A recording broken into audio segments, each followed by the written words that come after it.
Welcome or welcome back to my channel. I'm Hannah Blackwell, and today I am so excited to be bringing you a list that I have been putting off filming for basically since I started my YouTube channel.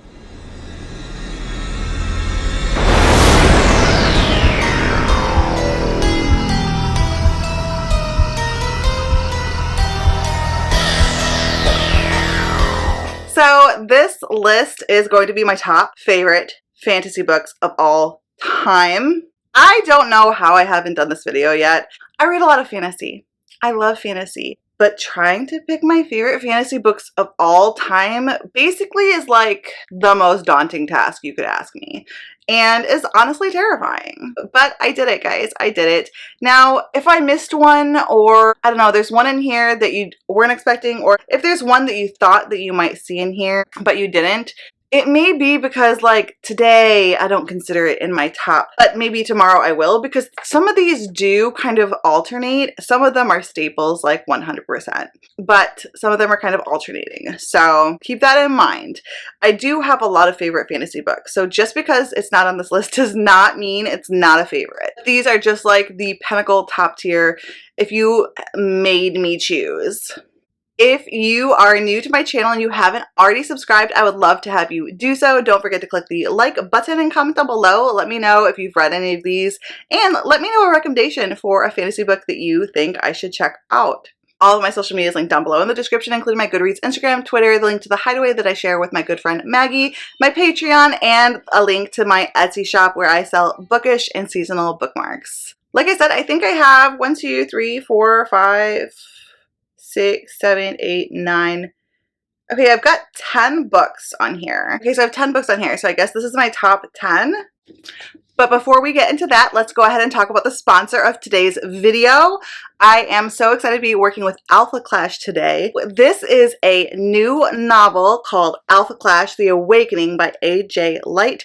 This is going to be a Kickstarter. This is all based on a graphic novel series with its own card game, which is super cool. This seriously gives me like superhero vibes. If you guys didn't already know this about me, when I was a lot younger, I was obsessed with the X-Men, and I used to collect comic books too. I just was really into superheroes, and superheroes are so flipping cool, and this seriously gives, like, look at this cover, major superhero vibes. So if you are into dystopian sci-fi superhero type of books, check this Kickstarter out, and I'm going to have all of the information for the Kickstarter linked down below in the description.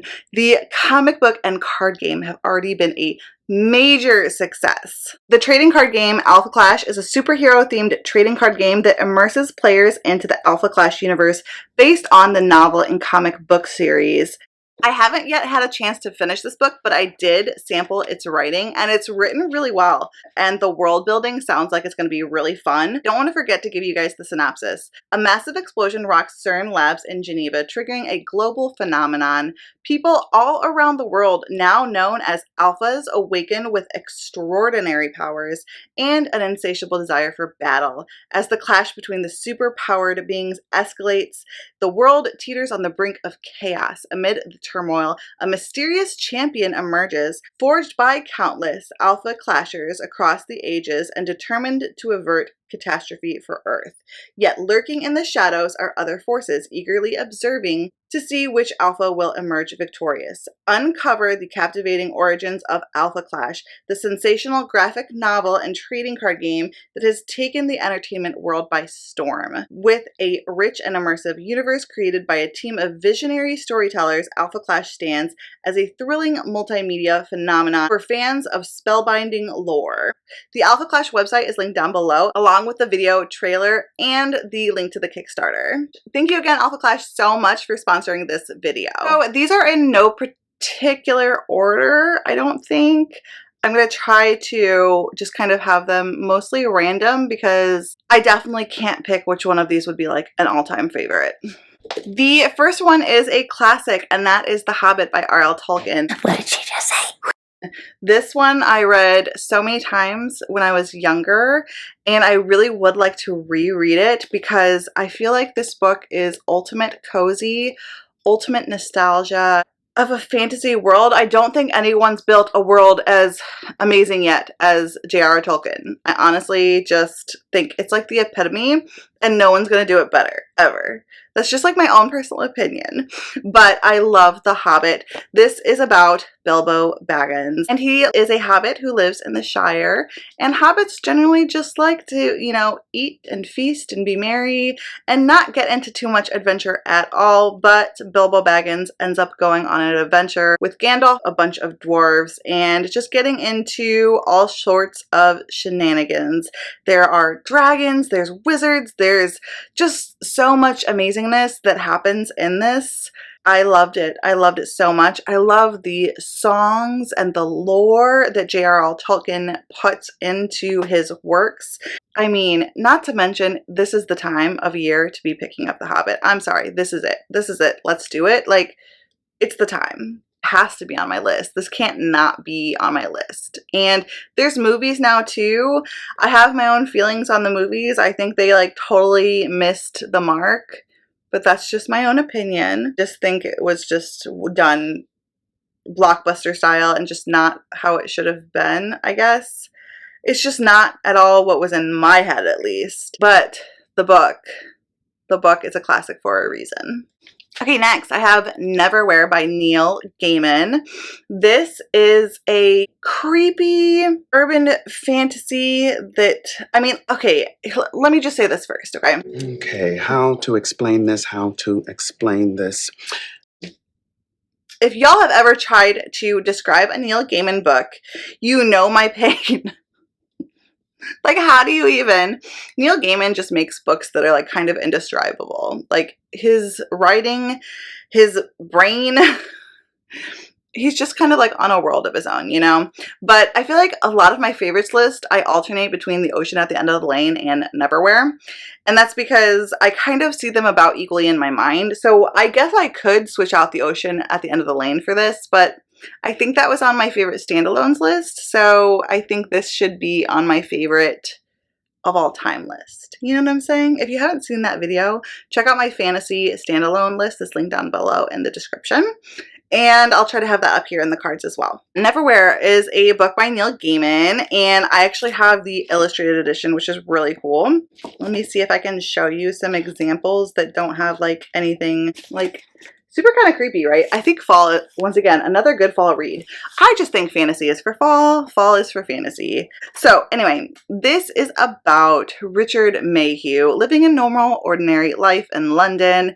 And one day he sees this girl bleeding out on the side of the road and he decides to save her. He brings her home. And when she wakes up, she tells him that her name is Dor. And she is on the run from two assassins, and somehow she ends up taking him into London Below, which is a whole nother realm slash world slash fantastical London that he never knew about, and craziness and amazingness ensues from there. There are monsters, there are angels, there are beasts, there is all kinds of magic and mischief in this book, and I 100% recommend. If you have not tried Neil Gaiman, honestly, I think it's this one or The Ocean at the End of the Lane, but I guess are those the only two books I've read by him? The next ones I want to try are the Graveyard Book. I want to try the Graveyard Book, and I also want to try Good Omens maybe, but also I would totally recommend audiobook. I did not read the audiobook for this one, but I'm going to the next time I read it, because Neil Gaiman, he narrates his own audiobooks, and he has the voice of an angel. Okay, next let's talk about a series that holds a really special place in my heart, and it's really actually like a world because I've read the first two trilogies in the series. The first book is Assassin's Apprentice by Robin Hobb. So the first trilogy is called the Farseer trilogy, and the second one is called the Live Ship Traders. I fall in this weird group of people that actually technically prefers the first trilogy to Live Ship Traders. I don't know. I don't know what to tell you. I like the other side of the world better. I think that's what it is, and it's just cozier. Don't get me wrong. I adore Live Ship Traders. I think I gave 2 of those books 5 stars. I think maybe I gave 2 of the books in this series 5 stars too. So they're really close, but like in my heart, Farseer trilogy wins out. But anyway, either way, people say you can start with Live Ship, but I 100% recommend not doing that. I think that you really should start this world with the Assassin's Apprentice. There really actually are spoilers that you would get. If you were to read Live Ship first, I think that you would be spoiled. I think that you should definitely read Farseer first. That's just my opinion. Every opinion is valid. But this follows Fitz, and he is a bastard, and the book starts with him as a child being brought to his uncle, but unfortunately Chivalry is so distraught by being faced with his unchivalrous behavior, runs off and he abdicates the throne, and he then like passes away later on. And Fitz is raised by his, well, technically he's raised by Bulric, who is the stable master, and he ends up being used as an assassin because he, being of the line Farseer, can kind of be put into situations with royalty, but at the same time is easily ignored because he's just a bastard. So they use that status and then they train him to become an assassin. So this is about Fitz, and it is in first person perspective. A lot of people don't like that, but I personally do. I think it works for this. Robin Hobb still does an amazing job with world building considering you're just in Fitz's head. I've never seen it done this well from a first person perspective, but Robin Hobb is just pure genius. So anyway, definitely check this out. It's cozy in its world building and in the world, kind of like the way Lord of the Rings is, but it's not like a cozy. Like, this is actually fairly dark, fairly gut-wrenching, fairly heartbreaking. It's gonna make you cry. So like, don't go into it thinking it's cozy that way. But in the way that the world building is done, and you imagine lots of like big fireplaces and roasted meats and things like that, it's that kind of cozy. You know what I'm saying? Next, another book where I think the world building and the vibes are quite cozy, but is super deep, emotionally character driven, and will probably make you cry, and that is Daughter of the Forest by Juliet Marillier.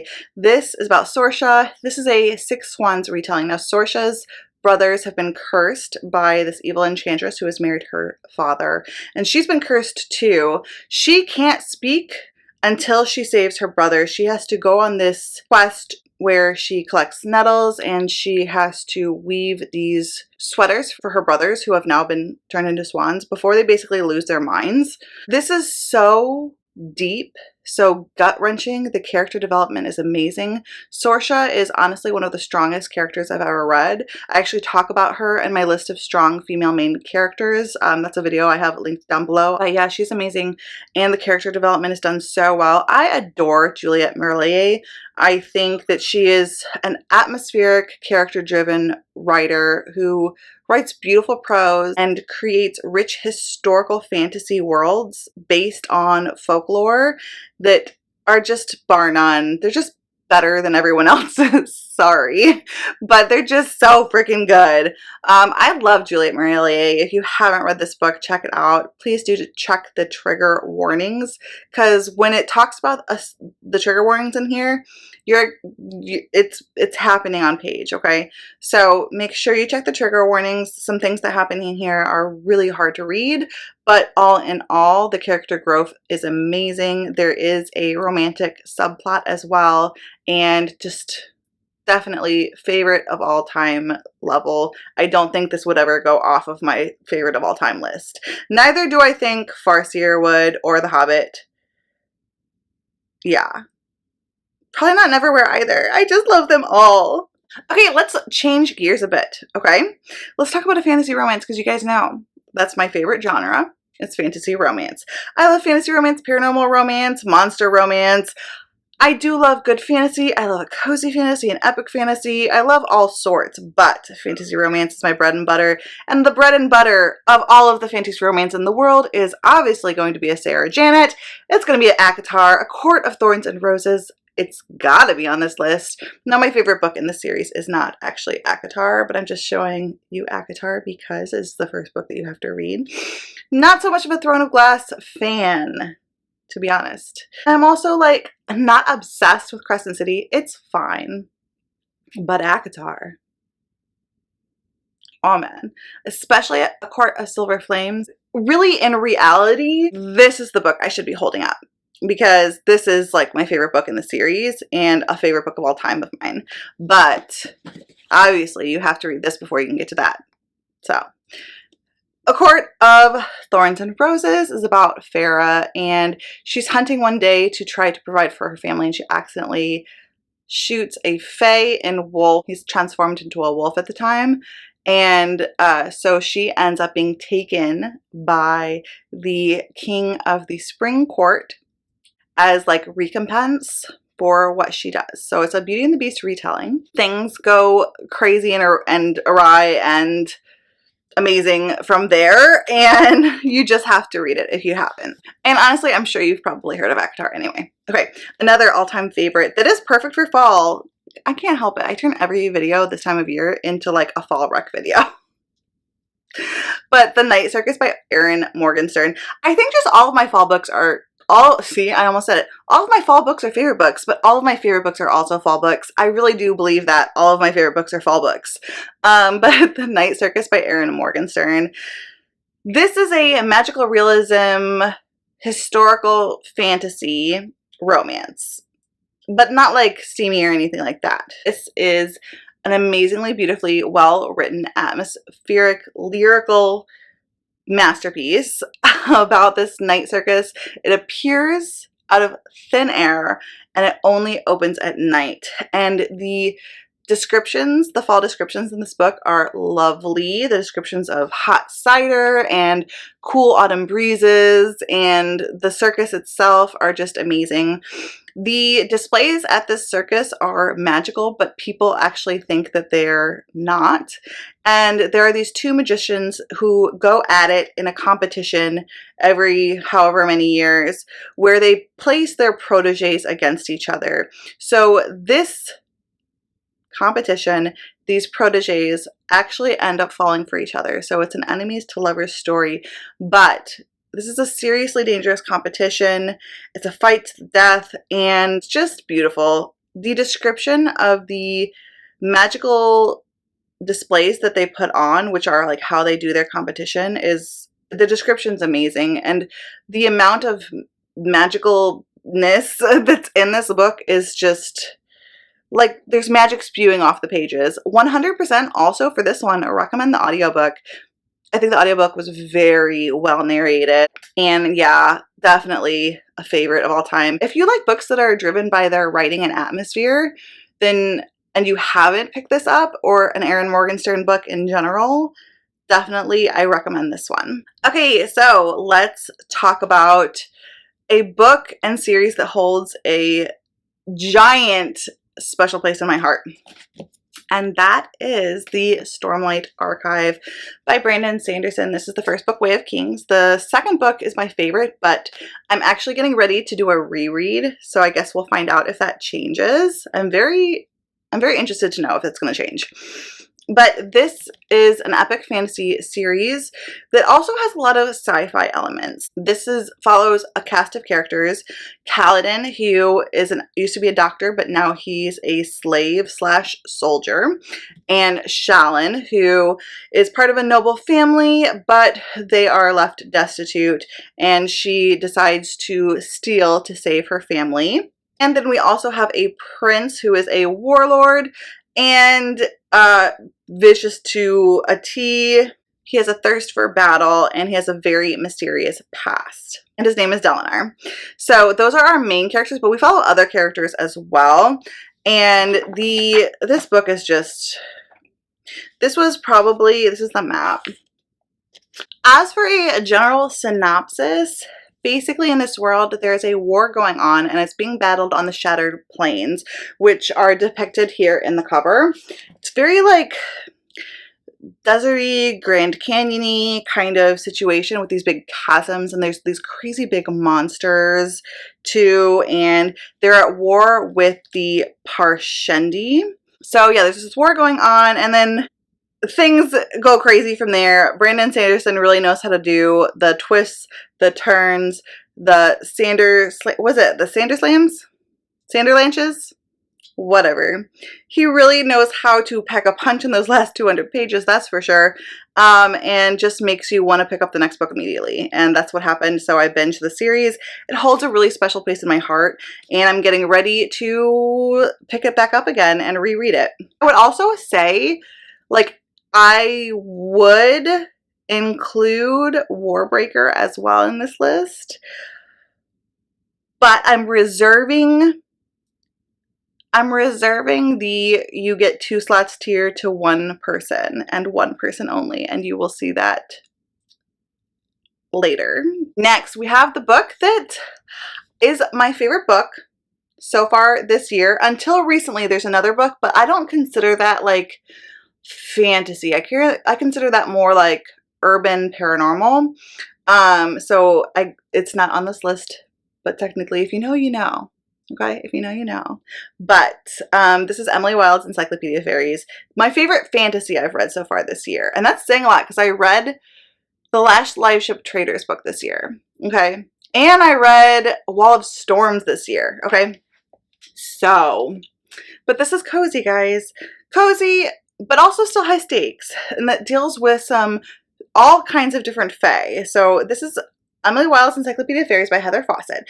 And it's about Emily Wilde, and she's a scientist / professor, and she is writing the encyclopedia on fairies. Because here in this historical version of our world, fairies actually exist, and they're being researched, and Emily Wilde wants to write the first encyclopedia of them. So she is going to this small, secluded section of what I believe is Norway. She is trying to research these high fae, basically. I don't know if they're called like the tall people or something like that, but these fae.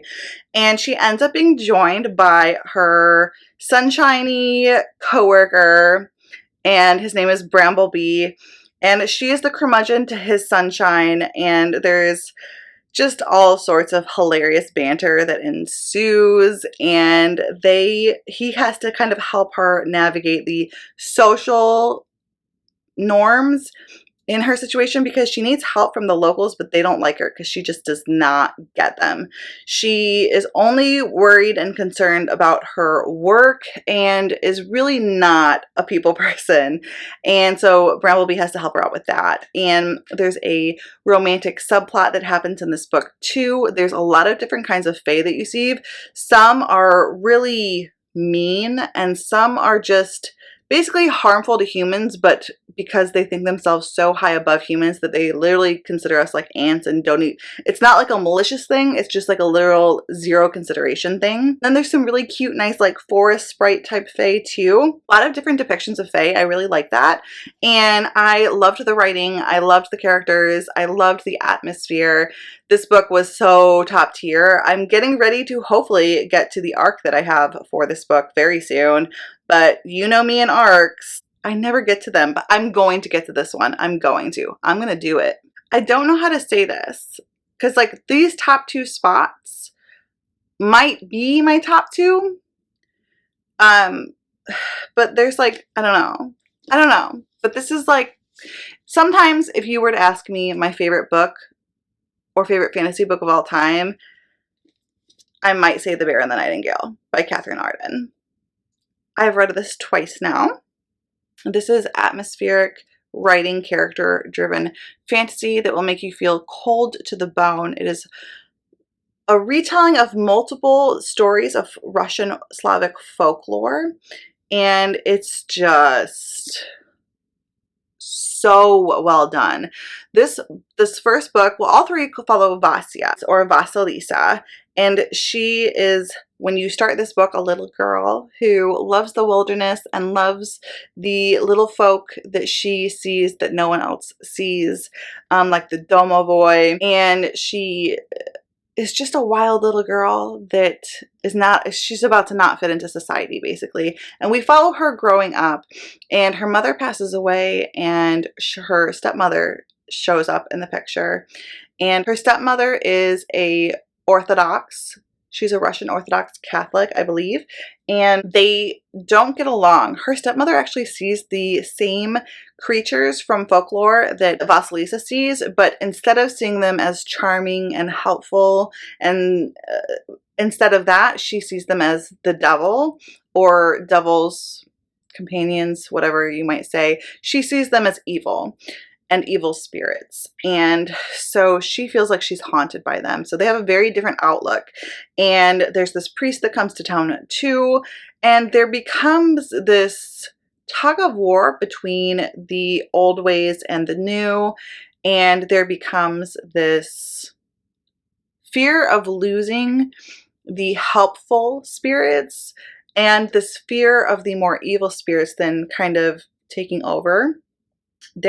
In this series, there is also a romantic subplot, and there's just so much. It's hard to describe, but it packs a punch. Every time I read this book, I read it very slowly, even though it's only 300 pages, but I always read it very slowly because it's a very slow-moving, atmospheric book. So you have to be ready for a very slow-moving, like not plot-driven book. But if you're ready for that, and can just dive into the cozy, cold, frozen Russian wilderness, then you're gonna love it. Finally, I pulled this out in a recent video. My pride and joy, my very special copy of Lord of the Rings. So this is taking the #1 spot only because of what it's done for fantasy and because of my nostalgia with it and the whole thing. The movies, the books, I mean, I've read the book, obviously. I would like to read it again this year or next is a goal. But yeah, I have to give it to Lord of the Rings. This book has done so much for fantasy, has done so much for writing and just for reading and world building and franchising too. Like, I don't know. This book is just so freaking good. So this follows Bilbo Baggins from the Hobbit's nephew, Frodo, and he's inherited this ring from Bilbo. And he's basically put into this really dangerous situation. It's a ring of power. He's on the run. Gandalf is trying to help him out. And a band gets together to try to figure out basically how to defeat the evil of this world. And so it's just a classic story of good versus evil, very inspired by World War II as well. And I just love it. I love it so much. I love so much about this that like I literally don't even know where to start. I love the lore. I love the songs. I love the world building. I love the creatures, the elves, the dwarves. I love the characters.